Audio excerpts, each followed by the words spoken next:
Let's begin the show with a look at the top news stories that impact your moves in the property markets.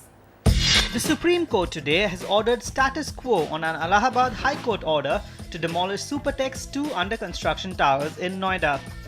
A bench headed by the newly appointed Chief Justice of India has issued notices to the builder, Noida Authority and buyers, preventing immediate demolition and entering into third-party transactions for these flats. The two 40-story towers in Emerald Court project have 857 apartments in total, of which about 600 flats have already been sold. The developer in its petition has claimed the two towers were being constructed as per approved building plans and that there was no violation.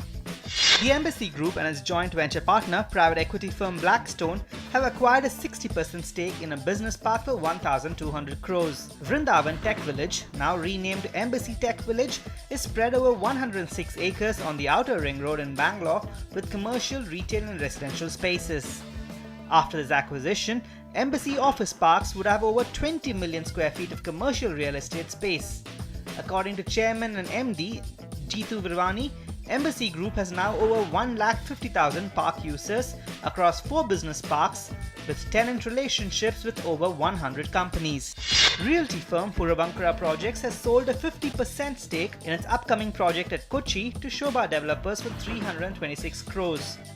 Both Bangalore-based companies will jointly develop a housing project on this nearly 17-acre land near Marine Drive in Kochi. Puravankara has entered into a co-owner agreement with Shobha developers to develop this project. As co-owners, both firms will execute the project, with each being entitled to equal rights.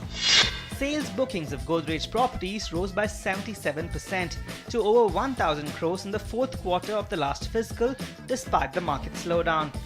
The realty firm's bookings stood at 601 crores in the January-March quarter of 2012-13. According to the company, its sales bookings more than doubled in volume terms to over 13 lakh square feet during the January-March quarter of last fiscal, as against just over 6 lakh square feet in the same period of 2012-13.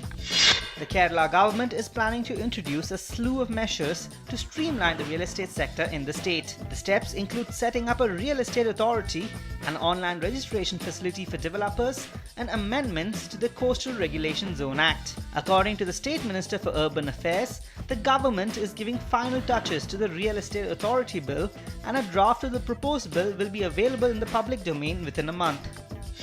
To preserve and maintain the rich heritage of the walled city area in Jaipur, the State Town Planning Department has proposed the government restrict the permissible height of buildings up to G+2 on either side of main roads. The amendment is proposed as the town planners are apprehensive that the mushrooming commercial establishments might erode the heritage value of historical monuments in the area. As per the original heritage plan, G+2 was the only permissible height for a building in the walled city area. However, amendments were made in the building bylaws and permissible height of the building was made up to G+3.